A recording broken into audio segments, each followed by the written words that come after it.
Hello and welcome to Afternoon Tea with Karen.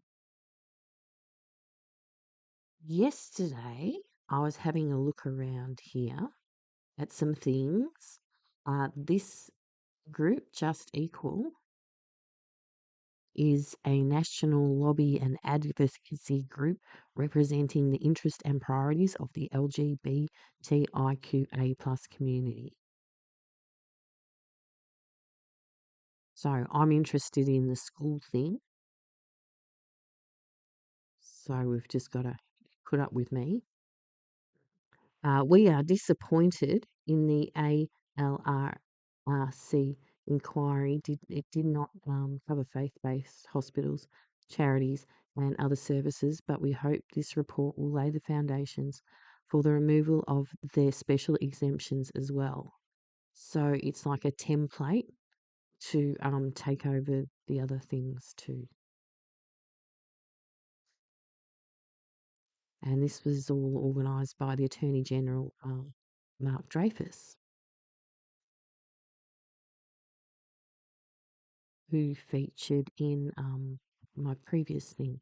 Anyway, WA's LGBTQIA plus strategy is an exercise in pinkwashing, and that's out in Perth.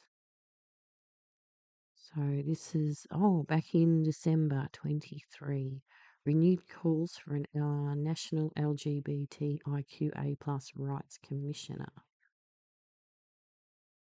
Okay, the Human Rights Commission has commissioners for Aboriginal and Torres Strait Islander people, women, young people, older people, racial minorities, and people with disabilities, Brian Greig said. The glaring omission of an LGBTQIA plus commissioner sends the message that our rights are less important than the rights of others. This stigmatising message has been underlined by the establishment of an anti-slavery commissioner at a time when LGBTQIA plus human rights are increasingly under siege. The appointment of a standalone commissioner is urgent. Anyway, in 2016, the Shadow Attorney General, Mark Dreyfus, promised to appoint an LGBTIQA plus human rights commissioner. Let's have a look at that. Oh, and he kind of did. LGBTI. So there's no QA plus yet. And all those people got it. About the Marriage Act that also includes transgender. No, but that's why we need a commissioner. They've got the misinformation and disinformation stuff going on in top one.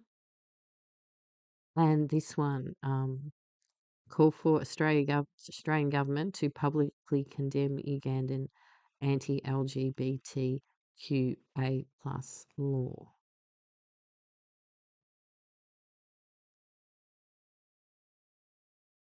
It bans individuals on the grounds from supporting LGBTIQA plus rights and prohibits the publishing or broadcasting of any pro-LGBTQA plus material.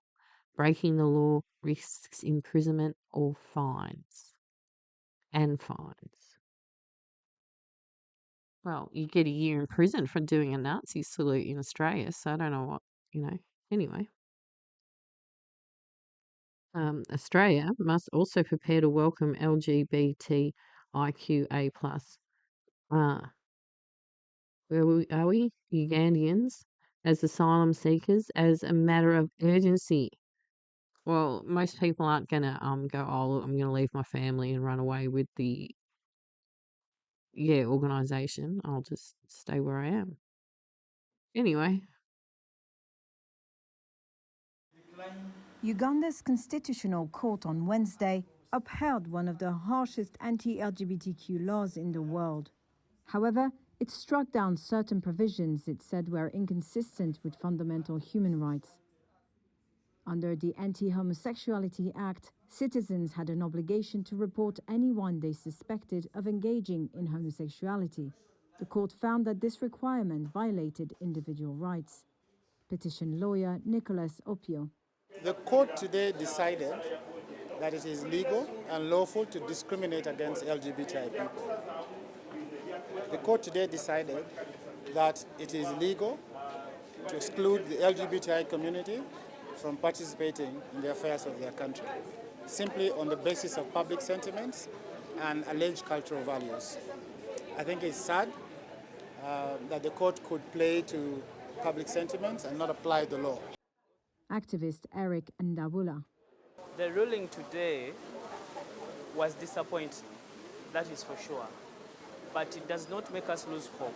It actually puts us in more energy to ensure that we actually go to the Supreme Court to be able to appeal on what has happened today, because what has happened today is an injustice. The legislation has been condemned by rights campaigners, and the country has received sanctions from Western nations. The ruling is part of a growing anti-gay crackdown across Africa. Ghana passed stringent anti-gay legislation in February, intensifying restrictions on the rights of LGBTQ people. African Diaspora News Channel and join the conversation. The thing about America is that if you're relating with them, they don't allow for autonomy of thought. If you're doing business with America, or if you're their ally or their friend, they expect that you become a mini America. Anything that they say goes. You become American-like in your thinking, in your doing. Their enemies are your enemies, their friends are your friends. But then Sam George says that Ghana is not the 51st state of America. Ghana should have the ability to be autonomous, even though it does business and has good relations with America.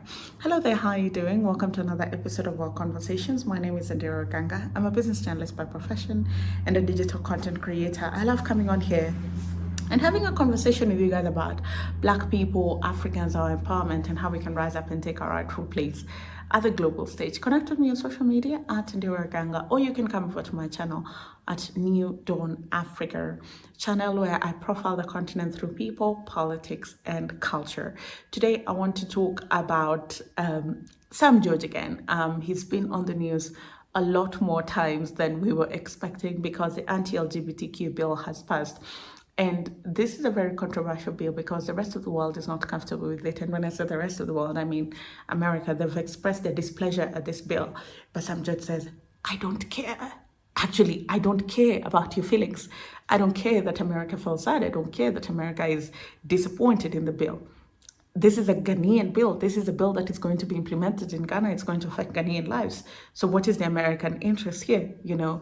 And he just goes on to say that Ghana deserves the autonomy to be its own country. It deserves to make its own choices. It deserves for those choices to be respected. It deserves to think and have free will to make choices. And this just goes to the point where if you're a country and you're doing business with America, or you have any friendly relations with America, then they will always try to either influence or impose. I remember when President Barack Obama came to Kenya to meet President Uhuru Kenyatta, he tried to bring up that LGBTQ question. And, you know, Kenyatta is also was very diplomatic. He was just like, you know what? America has its culture, Kenya has its culture. We're not going to infringe on anybody's human rights, but we're also not going to adopt the American culture because, if anything, we're so far away from America. And I think that's what Sam George is saying in a less diplomatic way, of course, in a razzmatazz way, but he's very particular about the fact that America should not dictate. America should not get to tell us what we do in our own country with our own people. You know, we do not impose our culture on them. So why should they impose their culture on us? We never have a problem when they're doing this stuff. We never have a say whether things are going good or bad. We're just outside observers. Where our business ends is where our conversation and interest with America ends. So why is it that America is meddling in our internal issues? Great. I'm going to go straight with the reactions, because yesterday we did talk about this bill. And there are indeed conversations still trending concerning this particular bill. Now, you have been at the forefront to ensure that this bill is passed. But just a few hours after that bill was passed, a spokesperson for the United States Department of State, that's Matthew Miller, has come to say that the United States is deeply troubled by the passage of the legislation. And he's saying that this will indeed affect a lot of persons who live in Ghana. What's your thought on his statement, especially looking at the fact that he's saying it could also hamper freedom of speech for Ghanaians? I'd expect Matthew Miller to respect the tenets of democracy, and the entire United States government needs to bear in mind that Ghana is a sovereign country. We are opposed to cultural imperialism. Just 2 weeks ago, the U.S. Department of State, when called upon to intervene in Israel, the Israeli campaign in Gaza Strip, said that it was not the position of the U.S. Department of State to intervene in the local matters of sovereign states. Ghana is not the 51st state of the United States. Ghana is a sovereign state on its own. The sovereign parliament of Ghana has passed a bill, and I think that Matthew Miller should be more interested in the loss of life of Americans' children in American schools to gun violence. Are there concerns, He knows where it matters and not where it doesn't matter. They're not invited in Ghana's local politics where our parliament has passed the law. So I wanted to keep those little bits together because they go with some other bits that I've already got. That's about it. So, yeah, like a little library. Anyway, see you later. Bye.